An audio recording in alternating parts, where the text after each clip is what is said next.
Did I start reading a series of novels written for 9-year-olds just to maybe potentially heal like a sliver of childhood trauma? Yes, I did that.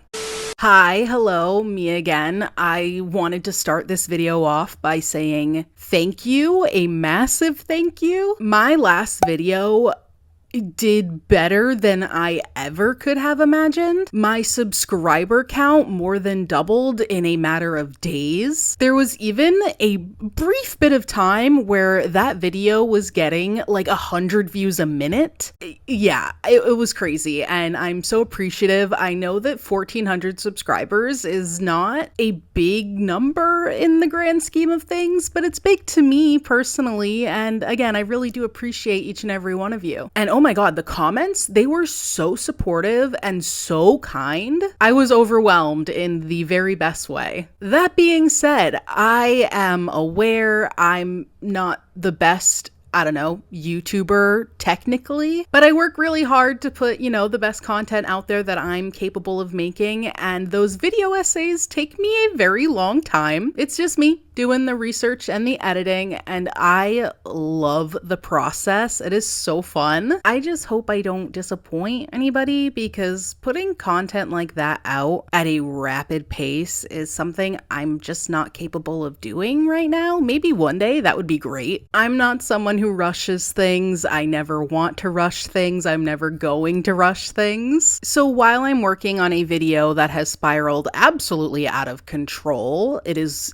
insane, I thought, why not share a fun little something that I'm doing in the meantime? If you're into the more detailed video essay type content, that's what you subscribed for. I totally get it. That's coming, don't you worry. It's my favorite type of content to make. But in the meantime, if you don't mind something a little less intense, a little more laid back, this is for you. And yes, you can tell by the title that I reread a book that I first read when I was 11, and rereading it as an adult was a different journey. A series of unfortunate events. You may know it like I know it, a bright spot of childhood. If you have no idea what I'm talking about, a series of unfortunate events is a series of children's books. I believe there are 13 books, written by author Daniel Handler under the pen name Lemony Snicket. He has a very distinctive narrative style with witty asides, wordplay, and a melancholic tone, which I very much appreciated as a dark-minded child. It was so different from anything else I had read at the time. It was also the first book I read that I can remember, at least, where I was introduced to the breaking of the fourth wall, which is done quite a lot. Straight from the beginning, he's like, no, please don't read this book. It's just so unfortunate. It's so bad. Things are so awful. Just close the book. And that's a consistent theme throughout the series. He's constantly trying to tell you not to read these books, offering grim warnings about the content within the books, and often encouraging you to put this book down and read something more pleasant. This book really showed me the effectiveness of reverse psychology. Another consistency is the narrator is constantly giving definitions of words or explaining meanings behind offbeat or difficult phrases. A really annoying thing as an adult reader, but I did appreciate it as a child. There are some strange words or phrases that I definitely did not know back then. I will say though, the explaining of garlic really made me laugh. Any child that doesn't know what garlic is deserves jail, them and their parents. I was raw dogging spoonfuls of minced garlic when I was like 5, okay? Absolutely unacceptable. Is my Italian showing?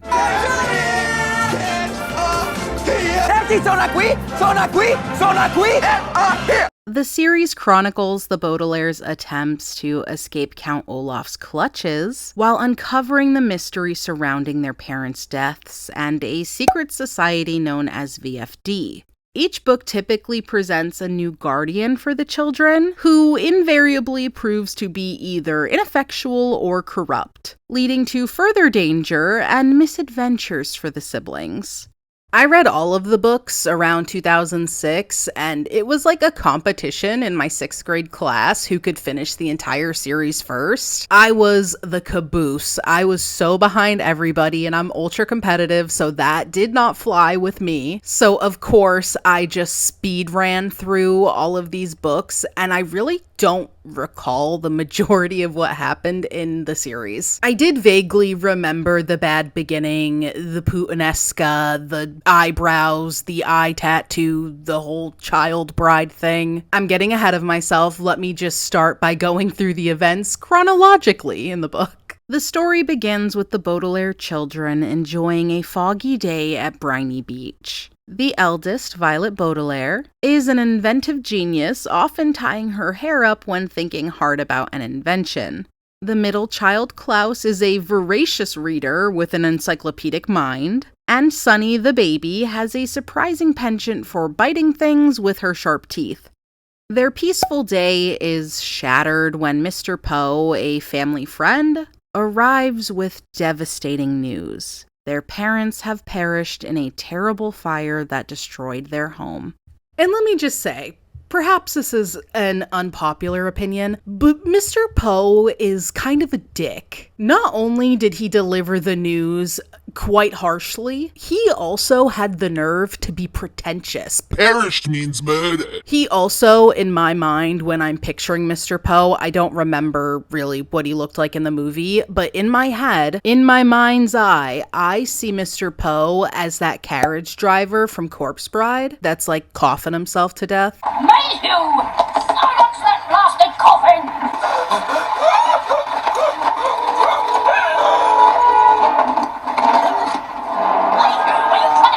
In Chapter 2, Mr. Poe takes the Baudelaire children to live with this Count Olaf. From the moment they arrive at his decrepit house, the children sense something is amiss. Count Olaf is quite the character, both in personality and appearance. He oozes creepy, sinister vibes. He's tall and lanky. His face is gaunt, with cheekbones so prominent they seem ready to poke through his pale skin. His eyes are dark and always seem to be scheming. Above them, his unkempt eyebrows, or rather eyebrow, slant downward, giving him a perpetual scowl.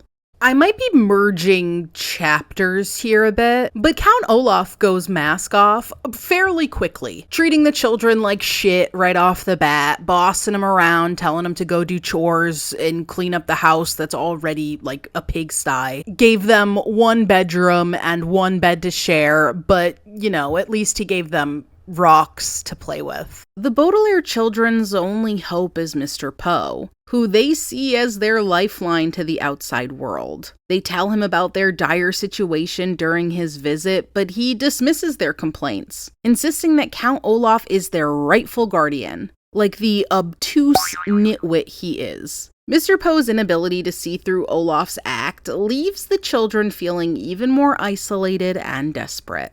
The children seldom encounter Olaf, as he typically leaves them with a pot of oatmeal in the morning and a lengthy list of chores. He'd usually just lock himself up in his tower, a place that was strictly off limits to them. One day, however, Count Olaf leaves a note demanding they prepare dinner for his entire theater troupe, which will be arriving that evening.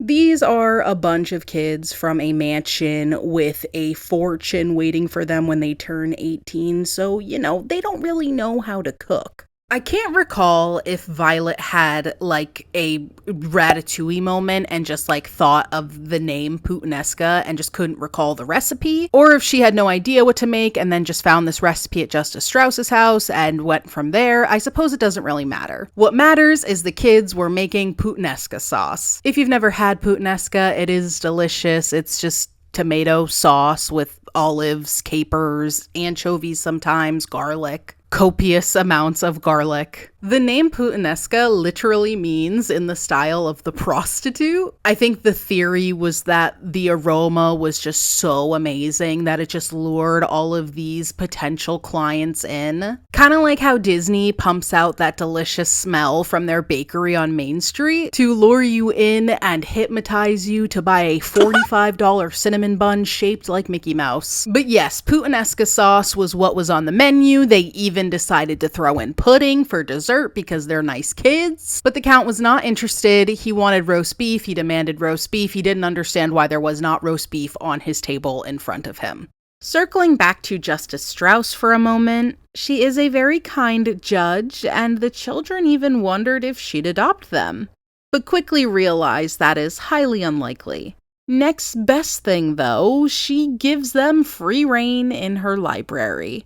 Mr. Poe is not just a fucknut, he is also a snitch. He called up Count Olaf and explained that the kids were not adjusting to their new life, and that basically insinuated that the kids went to him and complained about Count Olaf. Count Olaf then puts on this nice guy facade. The children obviously see right through it like he's bathing in Windex. He babbles on about how booked and busy and stressed he is because of this play he's in, and oh wait, wouldn't you kids love to be in this play? It would be so fun if you kids got involved in this play that I'm working on. And something that makes this play even more fun is it's about a marriage. Count Olaf is the groom. Justice Strauss will be the, what do they call that? The mediator? Justice Strauss, who's a real judge, obviously will play the judge in the play, and who better to play the bride of this grown-ass weirdo adult man than his 14-year-old adopted daughter. This Woody Allen biographical play is titled The Marvelous Marriage, and the kids get bad vibes from it immediately.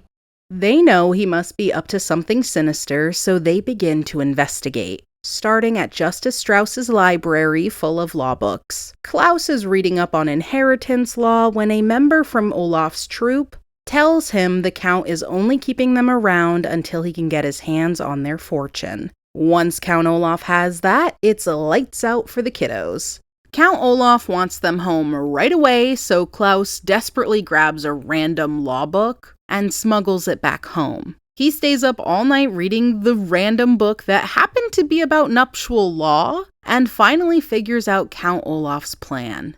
Klaus learned that a legal marriage requires a judge, the exchange of vows, and a signed document. And so the wedding in the play was going to be a legitimate wedding.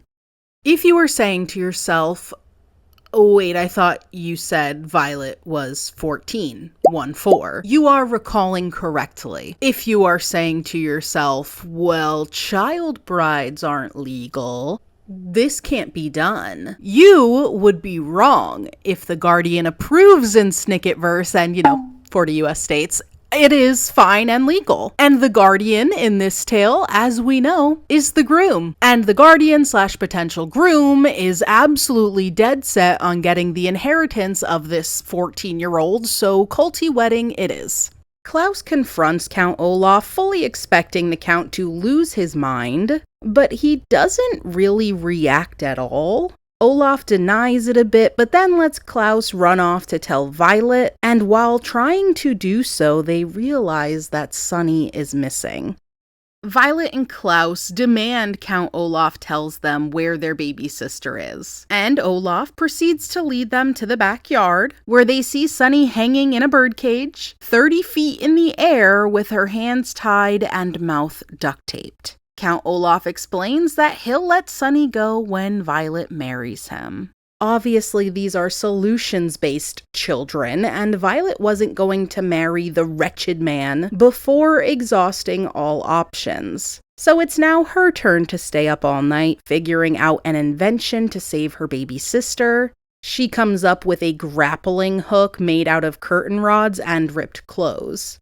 Good news is it worked. Bad news is she got caught, and in turn gets all the kids locked away. Fast forward to the child bride play, and Violet does in fact say I do, and signs her name on the dotted line, and Count Olaf reveals his vile plan to the crowd, to everyone's shock and horror. It's not like the kids have been saying, hey, this freak has been on his weirdo shit the entire time they were with Count Olaf, but whatever. Plot twist, Violet says, gotcha bitch, I signed with my left hand and I'm a righty, which makes this null and void. Nana nana poo poo, none of this counts. After being arrested, or more accurately, about to be arrested, which wasn't for the child bride thing, by the way, no. It was for hanging a baby 30 feet in the air. I guess that's grounds for, child endangerment. But in another shocking twist, Count Olaf escapes. Though relieved, the children know they aren't safe yet. Mr. Poe takes them away, promising to find them a new guardian. Justice Strauss offers to take them in, but Mr. Poe, the Goobachucka, insists that they must live with a relative, leaving the Baudelaires facing an uncertain future. And that was the first book in this series. I loved it as a kid, and as an adult, I realize even more so how dark it really is. But I did still enjoy it. It was a very quick read. It was entertaining, it was funny, it was a trip down memory lane. I'm not claiming it's some masterpiece, but if you've never read it and you're just looking for something fun and a little childish and quirky, I highly recommend it. And if you read it before, I definitely think it's an interesting reread as an adult. And I think I'm gonna read the next one, The Reptile Room, I believe. Thank you again so much. I really can't say thank you enough. I know this was short and a bit silly, but I do hope you enjoyed this brain fart of mine.